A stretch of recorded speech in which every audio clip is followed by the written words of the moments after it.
All right, Kyle. Nothing gets the juices flowing like a little backup goalie talk. So, who is the Canucks backup going to be next season? We're going to go through some internal options and some external options. That's coming up next. It's Beggsy and it's Bhawan, and you're listening to Locked On Canucks. You're Locked On Canucks, your daily podcast on the Vancouver Canucks. Part of the Locked On Podcast Network. Your team every day.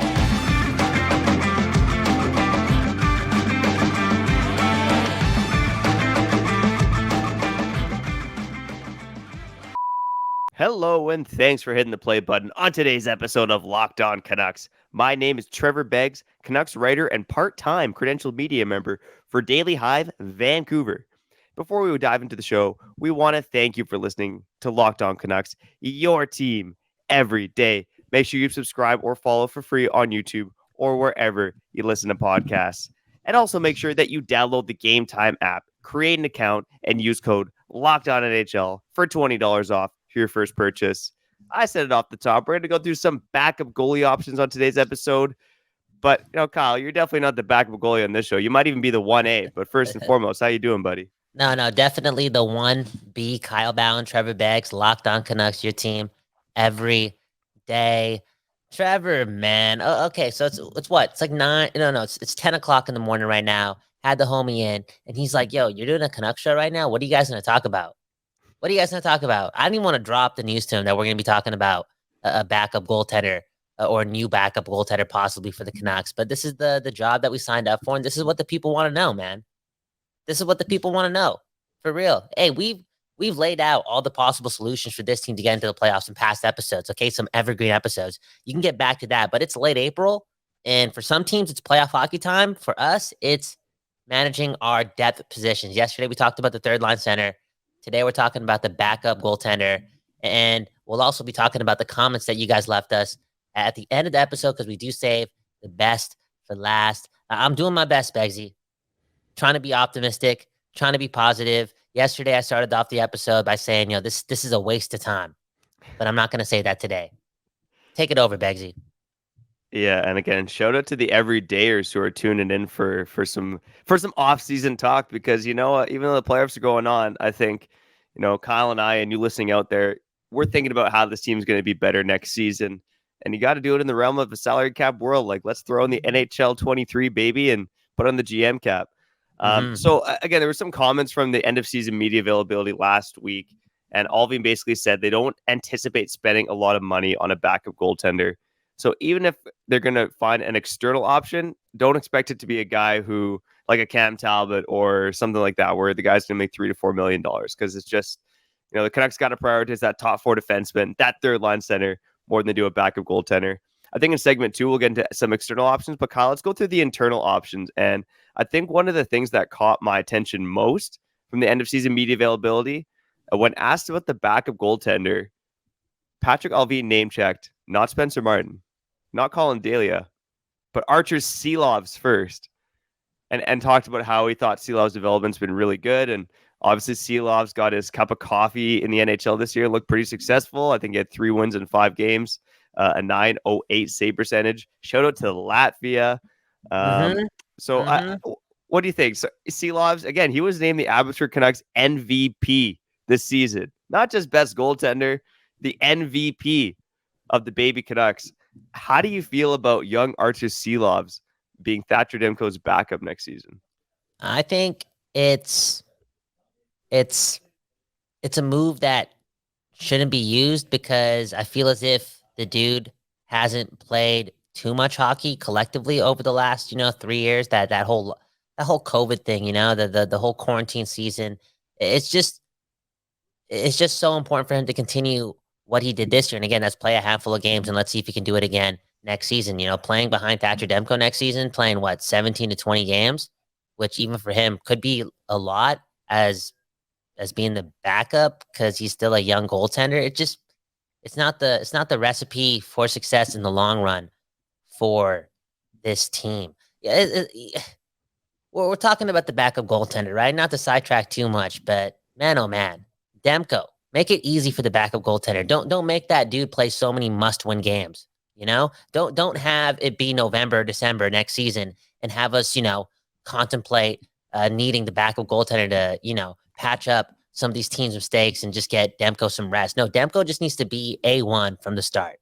He needs to be 91 overall from the start. Do you remember this season when he was struggling and then Spencer Martin came in and there was the rumblings, not the rumblings, but, the fans were talking about giving Martin a longer leash because at the time he just couldn't lose in regulation. The Canucks needed to pick up points and Demko was struggling. I just don't want to see any of that next season. Make sure that backup position, that backup role for the Vancouver Canucks is an easy job, not like a crucial must win.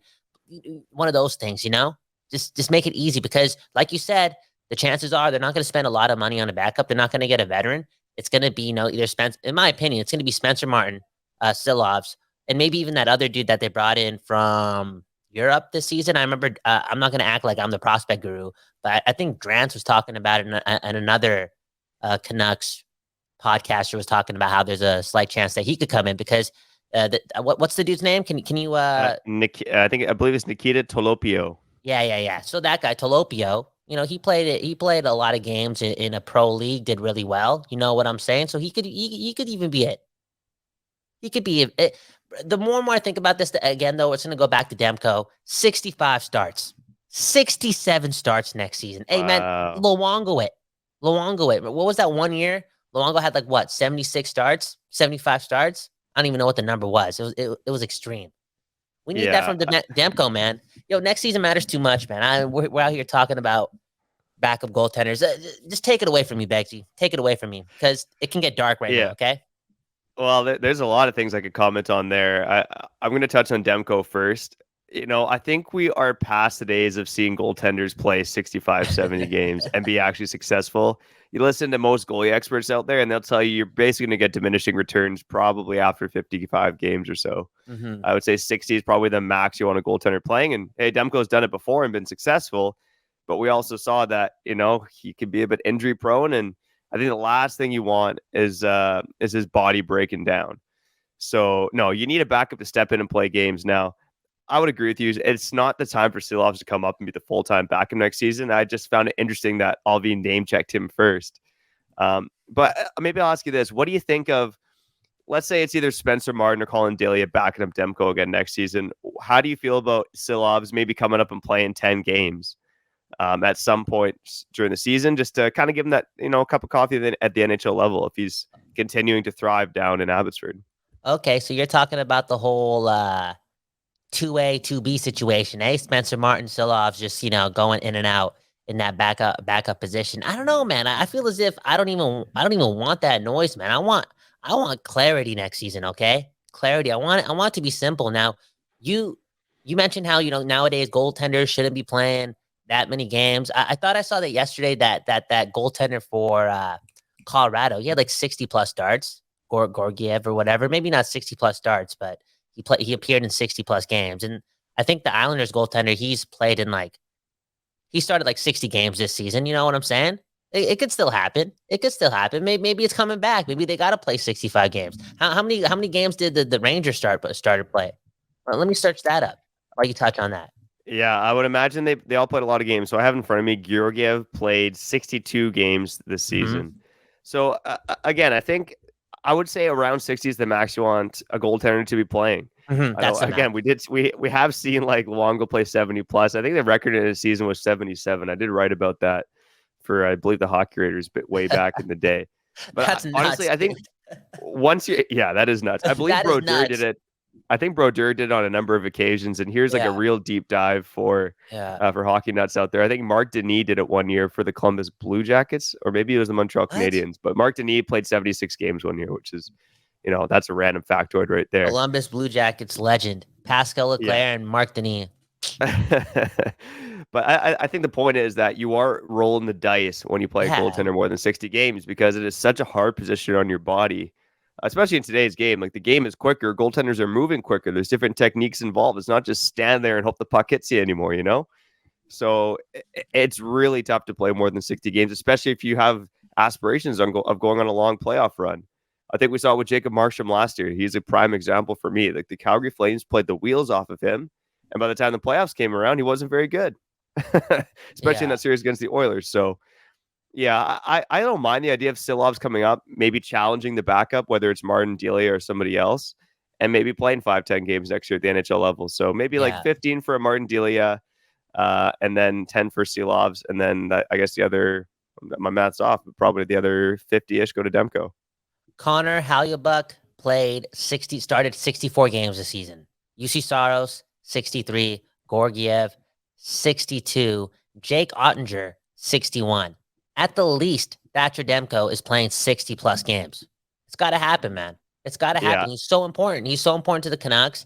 He didn't play a lot of games this season. I know it's kind of ironic because I'm telling him to play a lot of games after a season where he suffered some injuries, but man, this team needs it. This team really, really needs it. They need reliability, stability, and they're not going to get that by, again, as Trevor alluded to, and Alvin. They're not going to spend money on a veteran backup. They're going to use one of these guys that they have in their system.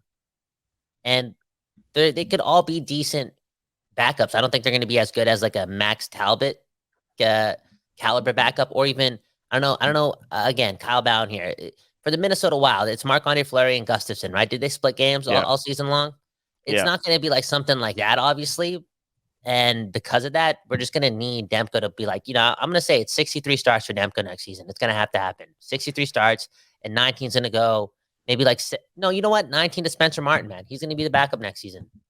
Yeah, I feel it, man. Okay. I feel it. I guess that was going to be my last question is Martin or Delia for backup next season. Obviously, Martin's got one more year under contract, $762,000 at the NHL level. Delia is a free agent. So you think it's going to be Martin next season? And are you okay with that? I'm okay with that. And if it's going to fail early, like October, November, and it's like Demko's doing well, but every time Martin goes in, it's kind of weird that I could see them make an immediate switch to like patch up the work. But I think it's better for this organization and best for this organization to double down on Spencer Martin. They gave him the 2-year deal. Like, hope that he figures it out, and this will allow Silovs to just be a number one and get a lot of starts in Abbotsford. Doing it for 1 year is cool, but do it again. Play those games, get your reps up. It's important, especially if Silovs is a bigger part of the team's future. Yeah, 100%. All right, so I know you talked about how the Canucks, and I brought it up too, they don't have a lot of money to spend on a backup, and that's probably not the road they're going to go down. But on the other side, let's check out some of those external options, some free agent goaltenders, and see if any of are a fit for the Canucks next season. But before we do that, let me tell you why I'm able to put bacon on the table for my family. I used Indeed.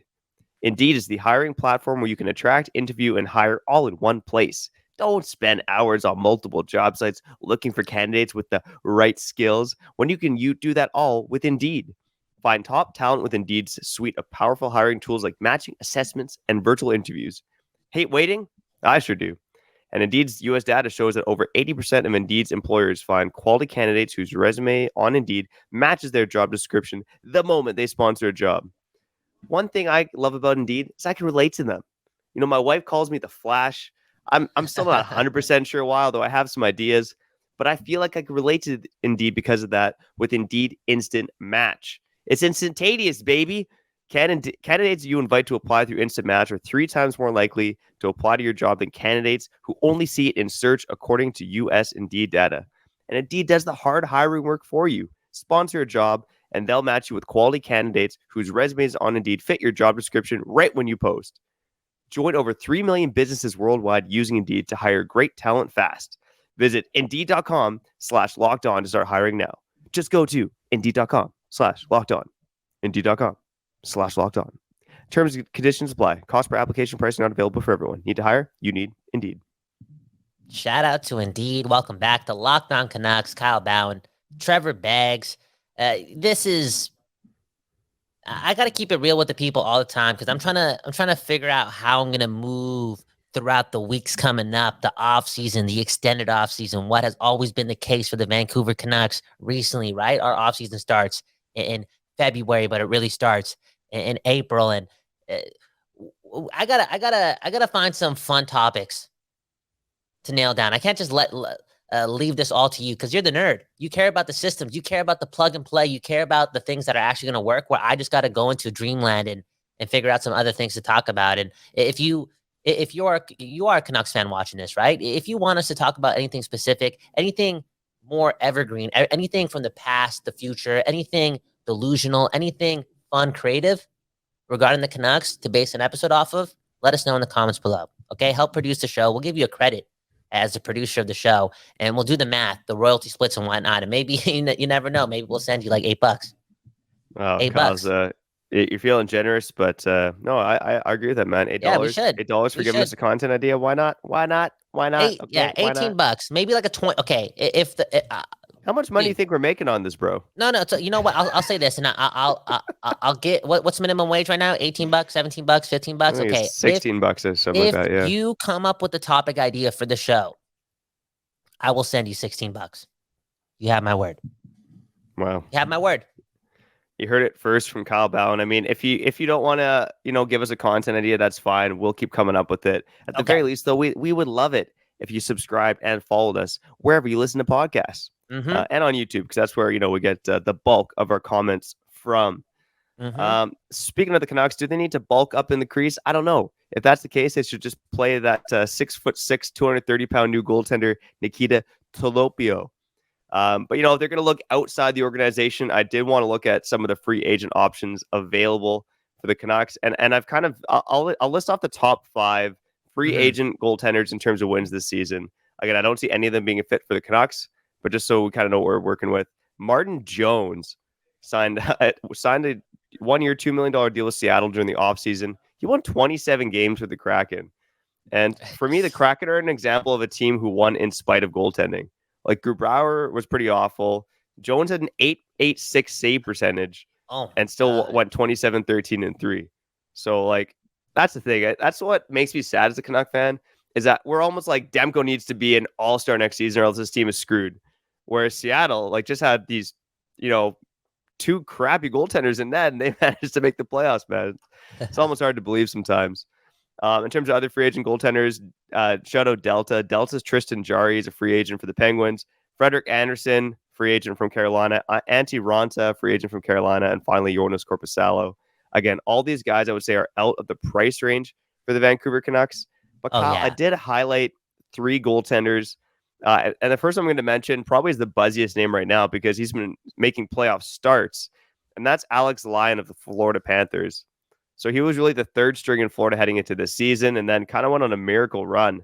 I think he won 6 straight games to help them make the playoffs and started 3 of the first 4 games for the Florida Panthers against the Bruins.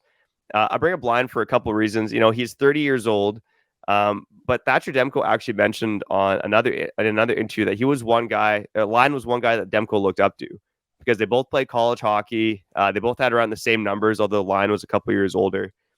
But yeah, I think that's an interesting backup for the Canucks. I mean, he made $750,000 this season, league minimum, for the Panthers in that 3rd string role. What do you think? Do you think Lyon has maybe priced himself out of Vancouver's market with that hot stretch in Florida? Because at the end of the day, he's played 3 playoff games of 15 regular season games. It's not like it's a massive body of work here. Yeah, I don't think he's played himself into like a situation where he's signing a 2-year deal worth $4 million or just getting more stability / again creeping into that $2 million range unless the team is desperate. That being said, I think like $1.5 million is too rich for the Vancouver Canucks right now. I mean, it depends though, right? If next season matters. Yeah. No, I know. Is it worth it to spend another, $750,000 on the backup? Like, you're basically upgrading. You're doubling Spencer Martin's salary. Let's say if you sign Alex Lyon to a 2-year deal, $1.5 million a season. Yeah. I know what you're saying. Next season matters. Martin's performance this season could really scare them, and I don't know, man. I don't know. I don't think they make the change based off of 15 regular season starts, and just a little bit of a miracle run. It's not big enough of a sample size to show that this guy is even an everyday / consistent NHL goaltender, and it's hard to be that backup goaltender, man, when you're sitting down for a long time and just coming in. They need that guy to provide quality starts, and I just don't feel like they're going to go out of their way to pick up Lyon because of the lack of experience. It doesn't fit the replacement mold. If you're gonna like fill up the gap, they need like a certainty. You know what I'm saying? Because they could they could potentially get a similar performance from Martin. We kind of saw it 2 years ago, not to the extent where he won six straight games to get the team into the playoffs, but Martin didn't lose a game in regulation. He picked up points all the time, and I think he had double-digit wins that season as well with Boudreaux, if I'm correct. So, yeah, Martin's the Yeah. guy. You think Martin's the guy, eh? So let's end this segment. No more Yeah. talk about the external options. No. I will mention a couple other options here. Yeah. Ironically, I have two other guys named Alex. But Alex Stalock for the Chicago Blackhawks. He's 35 years old. He had a really good season considering he played behind one of the worst hockey teams, probably the worst hockey team I've ever seen live. But he had a 908 save percentage in 27 games behind a terrible Blackhawks team. This guy could be like I don't want them to go down the Jim Betting route and be like, Halak, here's 1.5 plus another 2 in bonuses that are really easy to hit. But if Stalock wanted to come in on a 1 year, $1-ish million deal, I think that would be an interesting option behind Demko. And then kind of going the other direction, there's Alex Nedeljkovic. He was a prospect goalie in Carolina, signed with Detroit, and just had an absolutely horrid season. Not only did he lose the starting role to Ville Husso, he lost the backup role. So he's a guy who's had some promise. He actually was drafted one spot after Demko in the 2014 draft. So again, both guys are the same age. They're both highly touted goaltenders in their prospect in their draft year. But obviously their careers have gone two different directions. But I like Nedeljkovic on like a 1 year show me contract if he's willing to sign for cheap as well. I don't mind that. Yeah. Take a risk, man. Take a risk. The one thing about Alex Lyon, Alex Stalock, and Alex Nedeljkovic is they're all like relatively small goaltenders. They're all like 6 or 6'1". I'm gonna name off one more name. Wait, hold up. Hold up. Let me do that. I'm doing the math in my head. I'm doing the effing math in my head. Okay, how do they do this? Let's say they sign another goaltender to potentially be the backup for this team. So that means they'll have. Is that how do you say his name? Talopio, yeah. Talopio. Is he coming over next season? Is he? Yeah, I think the plan is for him to come over to North America. So how are they going to have all these goalies here? Where's that's not that many goalies. A lot of teams have Demko? 5-6 goalies under contract. Okay. They're only going to have 2 at the NHL level. They're not going to have 3 goalies in the NHL. 2 at the NHL level, and then 3 at the AHL level. That's just or how maybe it works? Talopio goes to the ECHL. I mean, like that's man. Yeah, I know you're moaning and groaning, but I mean, it's man, that makes sense, right? If it's a young goalie, like who needs to get reps, like he might not get the reps backing up Seelovs. He might be best off playing at the ECHL. I thought he was like, I don't know, man. Don't you think that why would he sign here if that was the case? Because didn't he just play at like a high level in Europe? What league did he play in? I can't even pronounce the league. Again, I'm just basing this all off of. Sorry, go ahead. No, so he played in the Allsvenskan, which is the tier 2 professional league in Sweden. But here's the thing, Kyle. Like, there's goaltenders who, Alex Lyon is a great example. Alex Lyon was playing in the ECHL, back in 2019, 3 years ago. He played the bulk of his season in the ECHL, and now he's starting for the Florida Panthers. So I think if you're in the ECHL and you're a winger, you're done. You're done. Okay, you're not making it to the NHL. Like, there's only so many Alex Burrows stories out there. But if you're a goaltender, that's a different story. Because injuries could hit, you could succeed, and the next thing you know, like you're starting on an AHL team, you're backing up an NHL team. So even if you're playing big minutes in the ECHL as a goaltender, there's still a path for you to make the NHL, and a lot of goalies have done in the past. Backup goalie talk here on Locked On Canucks. Beggsy got one more guy that's not on the system that could possibly sign a 1 year, $1.25 million deal to attempt to be the backup for the Canucks. Who is he?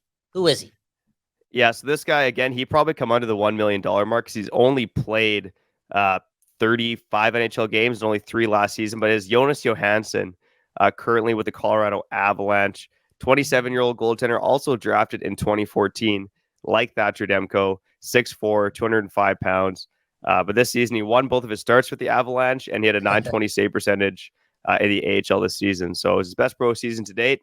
Again, I think this organization does like their big goaltenders. I could see this being a guy that Ian Clark would want to work with, and he'd be a low-cost option as well compared to some of the other guys I mentioned.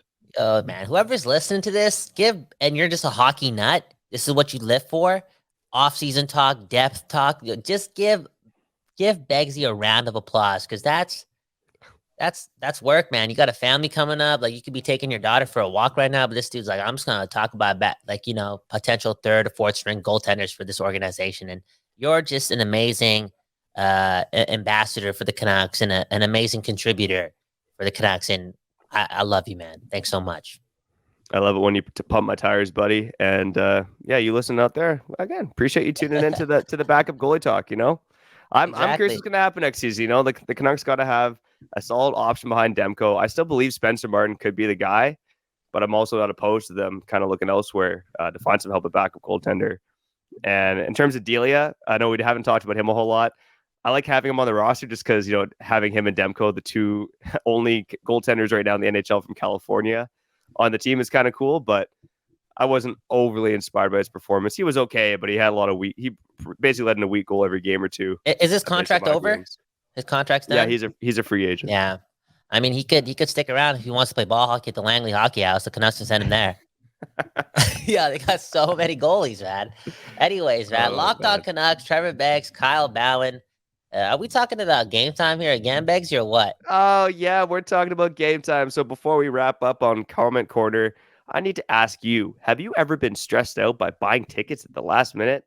I'm a big last minute deals guy, and I found that the best place for killer deals at the last minute is Gametime. Gametime, they got my back.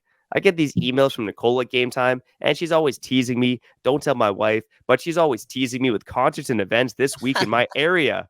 Not only are those weekly emails a tease, but Gametime also offers me flash deals on last minute tickets. What's even better than that is they have a lowest price guarantee along with event protection cancellation. Now I have no choice but to get off my hiney and check out a show on a Friday night. Let me tell you a little bit more about the Gametime guarantee. If you find tickets in the same section and row for less, Gametime will credit you with 110% of the difference. So snag the tickets without the stress on Gametime. Download the Gametime app, create an account, and use code LOCKEDONNHL for $20 off your first purchase. Terms apply. Again, create an account and redeem code LOCKEDONNHL for $20 off. Download Gametime today. Last minute tickets, lowest price, guaranteed. Kyle Bhawan, Trevor Beggs, back with you on Locked On Canucks. You just talked about Gametime. I just got a notification that Rema, the Afro pop superstar, is coming to Vancouver to Vogue, which is amazing. I hope I can snag some last minute tickets for that one because Rema is that dude in music. And I feel as if you always have that cycle of artists that come to the Vogue, right? And there's like 10% of those artists end up being musicians that sell out bigger venues. Like the Vogue is a good venue to work at or to perform at. And again, it just acts like a pedestal for what may come to the future of music. And Rema is definitely one of those guys who can do a lot in the world of music. Locked On Canucks, it's Canucks show. Okay, I'm sorry. Just went off on a little tangent there talking about Gametime. I just want the people to save some money and watch some live acts, okay? Especially in the city because we got nothing else going on. What else are you going to watch? What else are you going to watch? Exactly. Okay, Kyle Bhawan, Trevor Beggs, we're only here because of the people. We save the best for last, and we're talking about your comments. What do we got here? Why can't Amon take a step? Isn't that what the management is hoping for by getting all these 23 to 24-year-olds? What about Stanika? Isn't he that guy? He was just injured, right? And this came from Viper's Whip. I feel as if there's a lot of sarcasm coming out of that comment right there because Viper has been so pessimistic. The energy level on Viper is so negative, so harsh, so evil, and so well-deserved because, again, it's late April, and once again, we got nothing to watch, man. We're just jealous. We're just jealous hockey fans out here. It's the truth. Yeah, it's funny. Maybe I'm a bit gullible. I didn't take that comment sarcastically at the time, but yeah, you got to know your people, point. Man. Viper's Whip's been he's been spitting some venom with the comments for sure. But yeah, I mean, Studnicka. It would have been nice if Studnicka worked out. To be honest, I mean, I get highly touted prospect. He's put up points in the AHL, but he just looks lost at the NHL level. Like I don't know what Studnicka is. He sucks at playing center. Again, like I'm made comments about how Studnicka's been working his tail off, and that's nice, but he's just not one of the 12 best forwards on a mediocre Canucks team. So Again, he's under contract for one more season, but right now he's got an outside shot of even making the opening night roster. Like a guy like Phil DiGiuseppe would be ahead of him. I believe in that too, and it's not the easiest thing, right? To be like to do well your whole junior career and be highly touted and be a top 60 pick, and then go to a great organization like Boston, and then be unable to find a calling there, then get traded to Vancouver and already have a new coach. There's a lot of things going on, but at the same time, I just feel as if he's not capitalizing on the moment, which, you know what I'm saying, is the biggest reason why he's not able to find momentum and find consistency in his game. Maybe not the moment is too big, but I don't want to say he's getting nervous, but when you're in that situation and you're kind of a tweener player, there is that opportunity for every game feeling like it's a do or die type of game for you. And that's something that maybe is intimidating for him, where he just has to live in the moment and just play his game and stick to his system. And I think I'm not talking out of my ass here. I think Talkett mentioned this as well.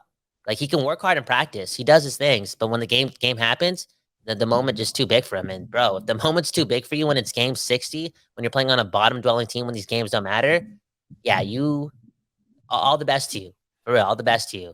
One love, because I was going to go to a dark place there, but yeah, I'm 30 and we're doing this right now. Okay, so next comment is YVRJ.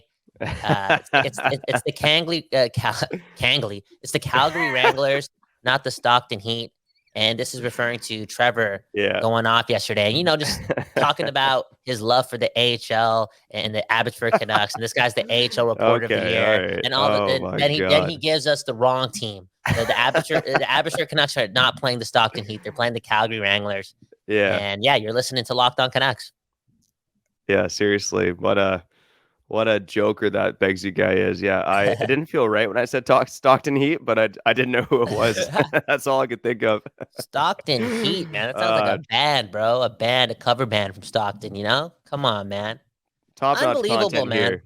Top notch. Speaking of which, Beggsy, we're doing it. Tomorrow's a fun. I swear to you, man. I swear to you, if tomorrow's episode, who's going to be the 7th defenseman for the Vancouver Canucks going into next season, I'm not showing up. Come on, bro. What do you want to talk? What do you want to talk about tomorrow, Kyle? That's what I want to know. You know what I want to talk about? Let's go back in time, man. Let's go back in time. Let's just talk about something from the past, man. I don't know what that's gonna be. But I wanna relive a moment.